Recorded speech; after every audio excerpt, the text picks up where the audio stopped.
রাহিকে বাড়ি ফিরিয়ে এনে কনককে উচিত শিক্ষা দিল রাহুল।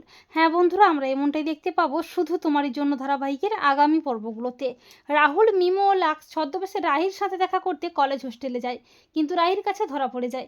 এরপর রাহুল রাহির কাছে ক্ষমা চেয়ে রাহিকে নিয়ে বেরিয়ে যায় একটু আলাদা করে কথা বলার জন্য, সময় কাটানোর জন্য। গাড়ির মধ্যে দুজনের মধ্যে একটু খুনসুটি দুষ্টুমিষ্টি মান অভিমান চলতে থাকে।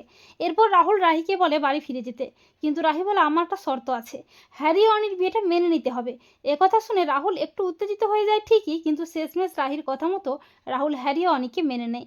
এরপর রাহুল অভিমানী রাহির অভিমান ভাঙিয়ে রাহিকে নিয়ে বাড়ি ফিরে আসে। রাহিকে দেখে কনক প্রচণ্ড ক্ষেপে যায়। কনক বলে, তুমি এখানে, তুমি আবার এই বাড়িতে পা রেখেছো, তুমি কেন এসেছো অপয়া অলক্ষী কোথাকার। রাহিকে চরম অপমান করতে থাকে কনক। তখন রাহুল প্রচণ্ড ক্ষেপে গিয়ে রাহির অপমানের বিরুদ্ধে রুখে দাঁড়িয়ে কনককে মোক্ষম জবাব দিয়ে বলে, রাহি আমার স্ত্রী, ও এ বাড়ির বউ, আমি ওকে এ বাড়িতে ফিরিয়ে এনেছি।